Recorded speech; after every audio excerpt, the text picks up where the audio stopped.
मोहल्ला क्लिनिक और सरकारी अस्पतालों में 100 करोड़ का प्रोविजन डालकर 100 करोड़ अपने चहेते लोगों को टेंडर देकर और नकली दवाइयां हॉस्पिटल में दिलवा रहे थे। मोहल्ला क्लिनिक में इलाज करने वाले लोग कौन थे? आम दिल्ली की जनता थी। तो आज अगर वो इस समन को लेने से इनकार कर रहे हैं, अभी तो दवाइयों के घोटाले में भी समन केजरीवाल साहब आने वाला है, तो बकरे की माँ कब तक खैर बनाएगी? और उसके अंदर दो तरीके के सैंपल्स उठाए गए थे, एक तो कंज्यूमेबल्स और एक मेडिसिन। मैंने देखा कि कंज्यूमेबल्स के विषय में सीबीआई की इंक्वायरी नहीं दी गई। कारण ये है कि जो कंज्यूमेबल्स अस्पतालों ने खरीदे थे वो केंद्र सरकार की जेम से खरीदे थे, गवर्नमेंट ई मार्केट, उस पे से वो सैंपल्स खरीदे गए थे। लिहाजा ऐसा लगा होगा कि इसकी जांच अगर कराएंगे तो उंगली केंद्र सरकार पे आएगी, इसलिए उस जांच को सीबीआई में नहीं भेजा गया, जिसका जवाब वही बता सकते हैं जिन्होंने इसको भेजा। बीजेपी आपको घेर रही है, आपकी कट्टर ईमानदारी को कटघरे में खड़ा कर रही है, तो आम आदमी पार्टी बीजेपी पर पलटवार कर रही है। नकली दवा मामले पर सियासत चरम पर है, लेकिन यहाँ सवाल सियासत का नहीं बल्कि जिंदगी का है। सवाल ये कि दिल्ली के सरकारी अस्पतालों में अगर नकली दवाओं का दावा सच्चा है तो ये जाल कैसे फैला? किसने खराब दवाओं की सप्लाई की? इसके पीछे कौन जिम्मेदार है? सरकारी अस्पतालों में नकली दवाइयां कब से बिक रही थी? जनता की जान से खिलवाड़ क्यों किया गया?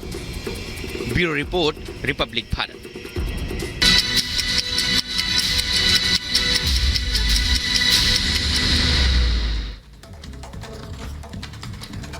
अयोध्या में राम मंदिर उद्घाटन की भव्य तैयारियां जारी। मंदिर पथ से लेकर भव्य प्रवेश द्वार तक सजी राम नगरी त्रेता युग जैसा दिख रहा है पूरा नजारा। रामलला के विराजमान होने का निकला शुभ मुहूर्त। 22 जनवरी को दोपहर अभिजीत मुहूर्त में होगी प्राण प्रतिष्ठा। 51 इंच की होगी भगवान राम की मूर्ति। समारोह से पहले सरयू घाट पर भव्य आरती का नजारा। बागेश्वर धाम के धीरेन्द्र शास्त्री को अयोध्या आने का न्योता। राम जन्मभूमि ट्रस्ट ने प्राण प्रतिष्ठा में शामिल होने का न्योता भेजा। हरियाणा के कुरुक्षेत्र में तीर्थ सम्मेलन का आयोजन। कार्यक्रम में सीएम मनोहर लाल ने शिरकत की। बिहार के सीवान में एमआईएम नेता आरिफ जमाल की गोली मारकर हत्या। अज्ञात हमलावरों ने वारदात को अंजाम दिया। यूपी के बुलंदशहर में गैंगस्टर के खिलाफ कार्रवाई। प्रशासन की मौजूदगी में कुर्क की गई 1 करोड़ की संपत्ति। यूपी के शाहजहांपुर में आबकारी विभाग की मुहिम। शराब भट्टियों पर ड्रोन कैमरे से रखी जारी नजर। केरल के कन्नूर में पुलिस के खिलाफ प्रदर्शन। लाठीचार्ज के विरोध में लोगों ने किया थाने का घेराव। यूपी के इटावा में एक्सप्रेस ट्रेन की बोगी में आग लगने से हड़कंप मचा। किसी के हताहत होने की खबर नहीं। हिमाचल के शिमला में इमारत में लगी आग। फायर ब्रिगेड की टीम ने मुश्किल से आग पर काबू पाया।